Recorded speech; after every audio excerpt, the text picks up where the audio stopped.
Alright, the straddle is on in this first one. Hijack and cut off limp. I pick up pocket queens on the button. Same hand that I ended the last vlog with. I raise to 55. Straddler, who's a good aggressive reg, 3 bets to 145. Folds back to me. He's playing another 475 back. I choose to just call. Heads up to a flop of 8-7-4 rainbow. He checks, which I think is good since he shouldn't have hit this board unless he was 3-betting with pocket 8s or 5-6 suited, and that's going to be rare. I choose to check for 2 main reasons: deception, and to gain more clarity on the next street. Turn comes the 8 of clubs. This time he leads for 165 with the 310 back. Pretty much a split decision. He's either got pocket aces or pocket kings and I'm near dead, or he's betting hands like pocket jacks, 10s, and ace king, which I'm ahead of. Although I am in position and can just flatten and evaluate, there aren't too many rivers that I'm going to fold for his remaining 310. I take the risk of being coolered by aces or kings and jam looking to press my equity against his entire range, which should include the aforementioned hands that he can call with that I beat. Having red queens is nice too since I unblock his potential club holdings for the backdoor. After I jam, he goes into the tank, which is a good sign as I'd expect to be snapped off if I were beat. And after a good minute, he decides to let it go.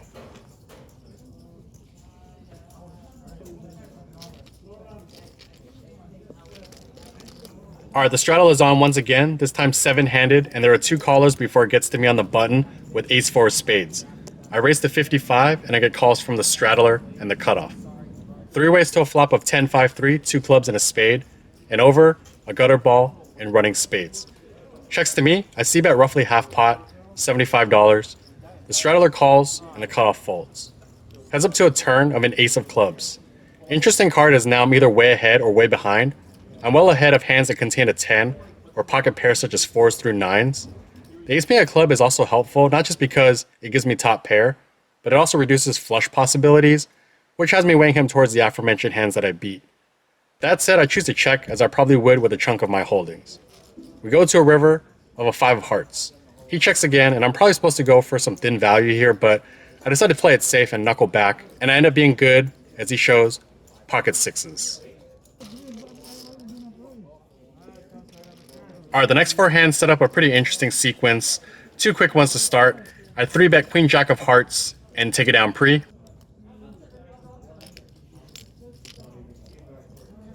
In a similar situation, I 3-bet with queen 10 of hearts and also take that one down. Next one, I pick up one of my favorite hands to look at, 9-10 of hearts, and I flat it in the cutoff after there's a hijack raise to 20. Small blind comes in as well, and we go 3 ways to a flop of 10-8-4 rainbow. Both players check to me, I bet 35, and they both call. Turn comes a 6 of clubs. It's a relative blank. It does complete 2 straight draws being 5-7 and 7-9, and when it checks to me, I decide to size up this time, 110, and it's going to be primarily for value here as my opponents can have hands that contain an 8, pocket 7s, and queen jack, and occasionally my bet could also garner folds from stronger 10s, namely jack 10 and queen 10. The small blind ends up calling, and the hijack folds. Given the action thus far, it feels like the small blind has an 8 in his hand, and likely has possible straight and or flush draws to go with it. The river brings an ace of hearts. He checks, and I just take my showdown and check it back. He tables 6-8 offsuit. So I was right about the 8 in his hand, but got the other whole card wrong. He takes it down with 2 pair. This next hand completes an interesting sequence of 4 hands in which I pick up cards of the same suit. This time I'm under the gun and raise to 20 with queen 10 of hearts. And one of the sayings is that all you need is a little bit of heart to play this game. Well, tonight I've got plenty of it. I pick up 4 callers and we go to a flop of ace queen queen. Pretty sweet flop, and perhaps I say this too often, but it's a good spot to mix. This time I choose to bet 40, and that does the job as everyone folds. Had the flop not contain a flush draw, I probably would have leaned more towards a check with queen 10, but say I had king queen, I would still like a bet as I can cool off inferior queens. Next hand, hijack raises to 25. I pick up pocket fours next to act on the cutoff and just flat. Can mix in a 3-bet pre on occasion to try and take it down given the positional considerations, but this hand does derive most of its value from seeing flops, particularly in position. Button and the 2 blinds call as well. We go multi-way to a flop of queen, queen, 7, 2 diamonds and a club. 3 players check to me, and I decide not to take a stab, and the button checks as well. Looking to spike a miracle 4 on the turn, which comes the 6 of diamonds. Don't get there, there's a bet, I let it go. In this next hand, I raise to 20 from middle position with ace-jack offsuit, and I get 2 callers, the cutoff and the big blind. 3 ways to a flop of ace-ace-3, so I smash this flop. When big blind checks, I mix in some deception and check. Cutoff checks as well. Turn brings the jack of diamonds, so I turn the nuts. Problem is that it's going to be hard to get value, especially since I hold the nut diamond. Checks to me, and just hoping that cutoff will either take a stab and or have the players make some type of hand on the river. I check, and the cutoff checks as well. The river brings a 4 of diamonds, completing backdoor diamonds. Big blind checks, and now I bet 35. They're going to get a little bit of value if I can, and I get good news as the cutoff raises to 125.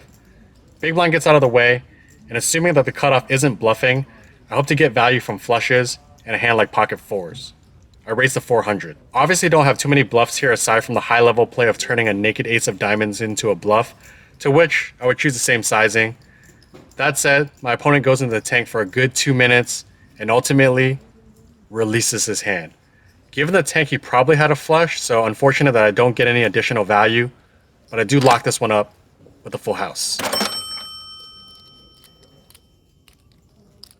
This next hand is a pretty adventurous one. The straddle is on, there are a few calls. I decide to call from the big blind with 9-10 offsuit, and we go 5 ways to a flop of queen 9-8, 2 clubs and a heart. So I've got middle pair with a gutter, checks to the straddler who bets 20, low jack and hijack call, and when it folds to me, I decide to put in a semi-bluff and raise it to 105.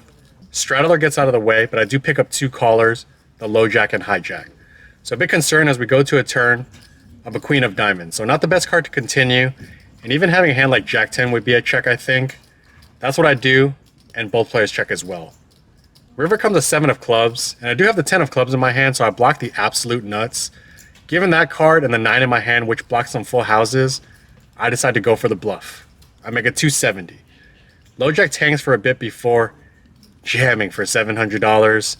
Hijack tank folds, and I of course let it go. The low jack doesn't show, but he inquires if the high hand promotion is running, which means that he possibly had pocket queens for quads. The hijack shares that he folded the ace high flush, and if low jack did have quads, having the jack of clubs replace my 9 of spades would have been really nice in this spot, as we would have hit a bad beat jackpot. The straddle is on once again. There are 2 callers, and I pick up pocket 9s on the button and raise to 55. Only the low jack calls, and we go heads up to a flop of queen queen 9. So I flop gin. He actually leads for 60, and I just smooth call. The turn comes a deuce of diamonds, so a great blank. He keeps firing 145 with another 500 back. I could just jam it in here, but in the event he doesn't have a queen, I want to give him the opportunity to keep barreling with hands such as jack 10 and weaker pocket pairs. I call. The river comes, the awful deuce of clubs, counterfeiting my full house. He bets 250, and what turned out to be an amazing opportunity on the flop is now just a terrible situation. I could get away if the board was fully devoid of bluffs, but in the event he has jack 10, I call. He does table a 10, but with the queen to go with it. So just an unfortunate slow play gone wrong. I guess the silver lining though is that had I jammed turn, I would have lost more. And another positive is that the winner of the pot is a vlog supporter, so shout out to Benjo. 7-handed straddle pot in this next one. All of the players call, and I have ace-king offsuit in the straddle. Gotta raise it up. I make it 110, and only the button calls. We go to a flop of ace-8 deuce, 2 diamonds and a heart. Good flop, and I considered checking, but instead, c-bet 110. He thinks for a bit and open folds pocket 5, so no additional value with ace-king, but nice to scoop this one. Hand immediately after, the straddle is on once again, but this time there's a dead 20. Small blind calls, I'm in the big blind with ace queen of clubs, and I raise it to 105. Only the straddler calls, and we go heads up to a flop of jack 9-5, 2 diamonds and a club. Not the best flop, but I see about 100 as I do have decent turn equity with my holding. He calls with 300 back. Looking for a good turn to apply all-in pressure. Unfortunately, it comes the 7 of diamonds. I give up and check. He jams for $300. I fold, and he tables pocket 7. So unfortunate as he picks up one of the 2 cards in the deck that allows him to feel good about his hand, despite the one that he picked up being dirty since it completed front door diamonds. Getting some rough turns and rivers in this session. Although I lost the last hand, this session has been a lot of fun as I find myself in yet another straddle pot with a dead 20. I get out of line this time and raise to 60 from the hijack with king 3 of spades. I pick up 4 callers, the cutoff, small blind, straddler, and the dead player. 5 ways to a flop of king queen 7 rainbow. Top pair, shitty kicker, backdoor spades, and most importantly, the initiative in the hand. When it checks to me, I'm just going to c-bet range here, 140, and after a mix of quick folds and tanking from the 4 players, I face no resistance and take it down. I show the 3 of spades for fun, but do share with the table that I had a king to go with it. A few more hands to run through, and this next one is kind of weird. I raise a 20 from the low jack with ace queen offsuit, and I get 4 callers. We go heavily multi-way to a flop of king 9 7, 2 clubs, and a diamond. Checks to me, and it's a bit splashy, but I c-bet 50. Hijack calls, and it folds to the big blind who makes a small raise to 120, and he's playing another 400-ish back. Perhaps too loose, but I call, and then the hijack jams from 174 total. Big blind can't raise and calls. I call as well. Turn brings an ace of spades, so the best card in the deck for me, and with a side pot equivalent to that of an unsatisfied couple, in other words, dry, I look to change that after the big blind checks by jamming for his 350 effective. He ends up folding despite holding a wet one with the king jack off. Going heads up against the all-in player to a river of a 4 of clubs. I table hoping to be good, and the hijack tables king 7 of hearts for the flop 2 pair that holds and takes it down. Next hand there's a limp. Hijack raises to 20, cutoff calls, and I've got queen jack of hearts in the big blind. I like a 3-bet in this spot, but I just call, and this brings in the limper as well. 4 ways to a flop of queen 10 4, 2 clubs, and a diamond. Good flop with top pair, and action checks through. Turn brings a 5 of hearts. This time I bet 50, and only the cutoff calls. River comes a deuce of clubs, completing front door clubs. He shouldn't have a flush too often since he checked back flop. I consider checking to induce a hand like 6-7, but I opt to bet 80, hoping to get value from primarily a 10. He ends up putting in the call. I table expecting to be good, and unfortunately he shows me deuce 5 of diamonds for the river 2 pair.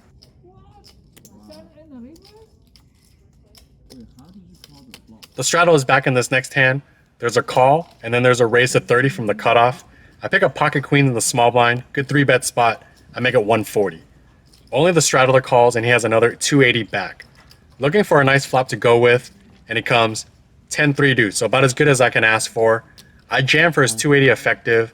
He calls, and the board runs out with a couple of diamonds. So good news, bad news as I make a flush, but lose to a king or an ace of diamonds. I table, and fortunately for me, he mucks.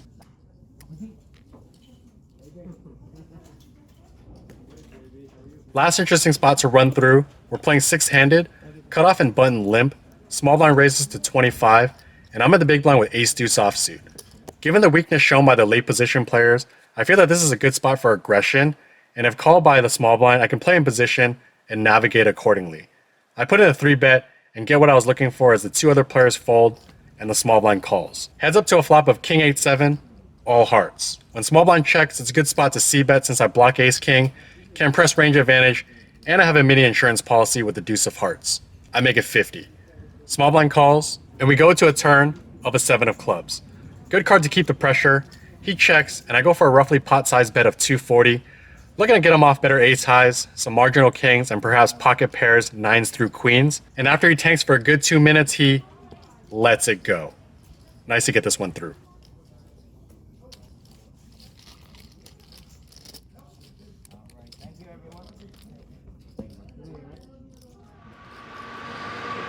All right, closing out another session from the Lucky Chances parking lot. I had come here thinking I was just gonna play a smooth session, get some reps in before going down to LA and San Diego.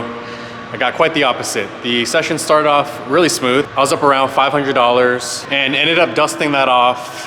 That 9-10 hand didn't work out, probably a little bit too hopeful to think that that bluff was gonna get through. And then shortly after that, getting the 9s drawn out on the river. And then from there, I went from being plus 500 to minus 700.